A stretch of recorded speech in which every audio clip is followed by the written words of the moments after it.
Hello, welcome back to the channel. Today I'm talking about footwork and foot drills to actually get you a little bit more conscious about the work that your feet are doing during the golf swing.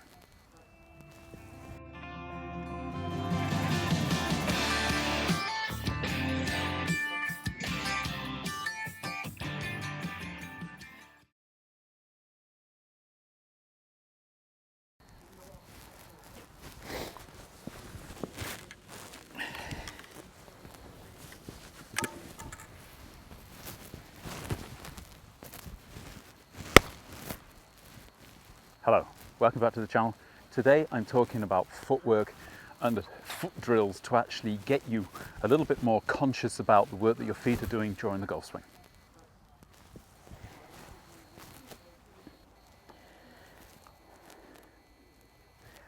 Now I know I'm kind of badger on and on about kind of getting your hips to rotate, working with your legs, but I really feel this is just such an important part of the golf swing, kind of the foundation of your golf swing. If you can get it going, then you're actually going to play a lot better golf without even knowing it, simply because you're basically using the ground better than you have done in the past. And I've had a lot of questions over the last few weeks and months really about kind of how you should be applying force to the ground. So I thought I'd kind of give you an idea of kind of drills that you can do to get a bit of a feeling in your feet for how they are working in the backswing.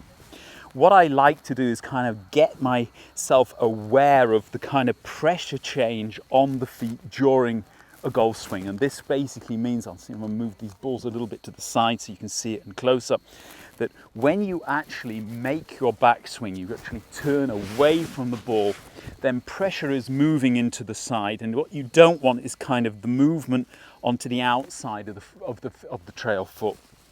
You want to have the feeling of getting over the trail foot in the backswing with your pressure. So as you move out of center, you're going to actually get pressure onto the center of your foot. It shouldn't go back into your heel, even though your trail leg can actually straighten. You should kind of get over that foot. As you actually get to the top of the swing and start to transfer or center yourself again, then the pressure is moving to the inside. And finally, if we're talking about the trail foot, it moves forward and onto the inside kind of ball of the foot as you're coming through impact, and finally is really kind of pressure is taken off the foot as it goes onto the toe. For the lead foot, you get a kind of a small bump will start the backswing. So you're starting basically with pressure on both feet, and then you will kind of bump away, almost pressing again from the ball of the big toe on the lead foot will kind of press you away.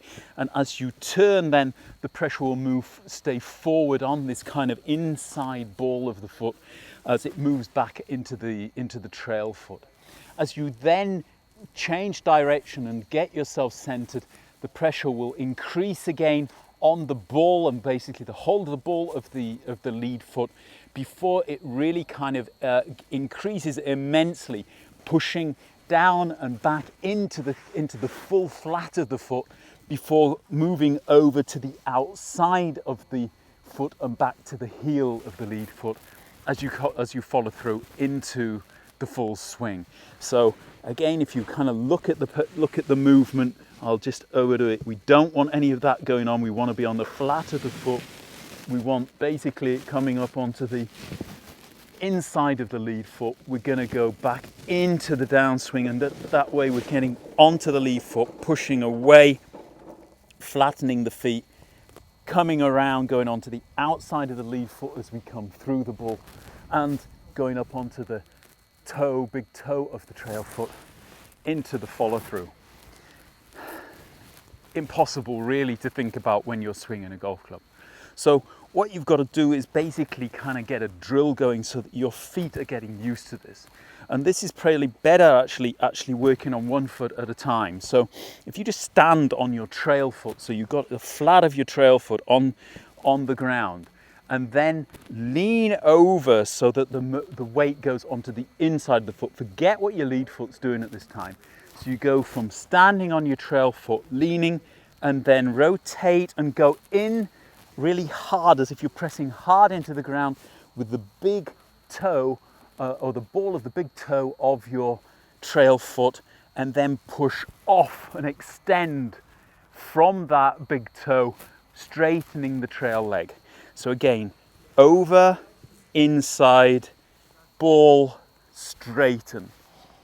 Over the foot, inside of the foot, onto the big toe, and push away.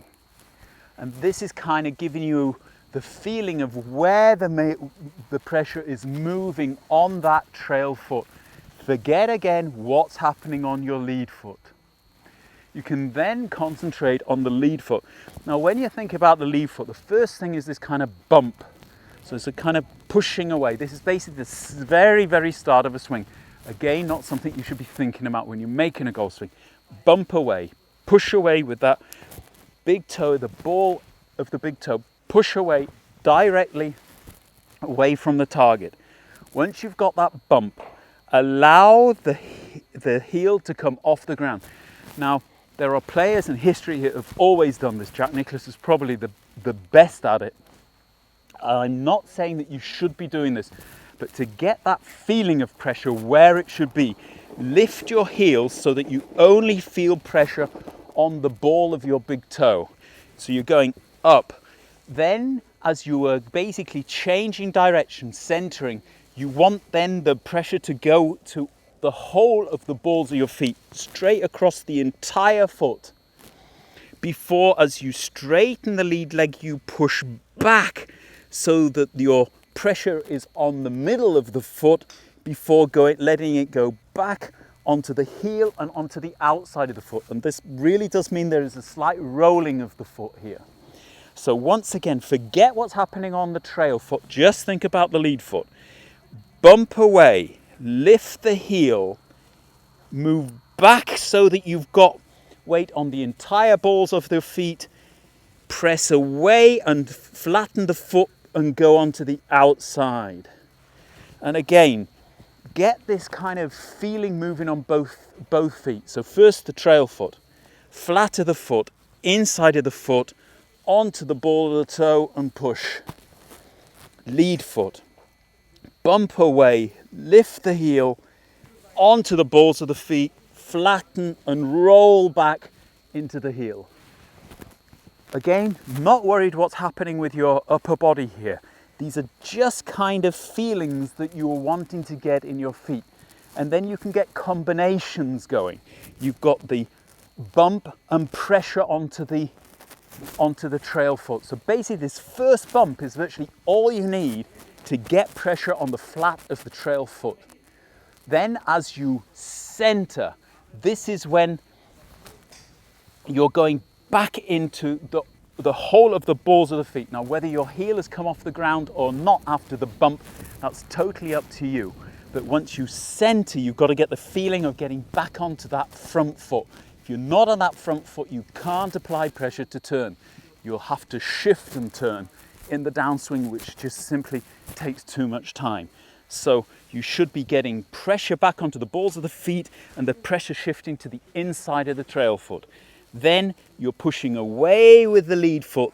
The pressure's moving back over the foot and coming up onto the ball of the trail foot before really pressing out with the trail foot and allowing the lead foot to roll and go out onto the outside. As you can see, it's extremely complicated what's happening with the pressure and the ground during a golf swing, and this has all got to happen basically without you thinking about it.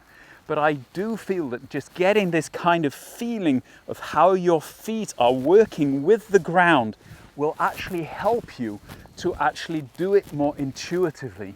You've got to be a bit like a cat when it's trying to find a nice place to sit, kind of pouring into the ground, getting a feeling of the pressure of the ground so that you're actually, it's not a kind of a, maybe it is kind of a little dance kind of number that you're going to do during a golf swing. But if you can get these feelings in your body, you'll be amazed how suddenly you're able to control the rest of your golf swing far easier. Hope that wasn't too complicated. I hope you have a great time trying it at home. If you did like it, please hit the like button. Don't forget to subscribe if you haven't done it already. Thank you again to all the patrons who look after the channel. Without you guys, I wouldn't be here, guys and girls. Excuse me. I'll be back very shortly with the next one. Until then, bye-bye.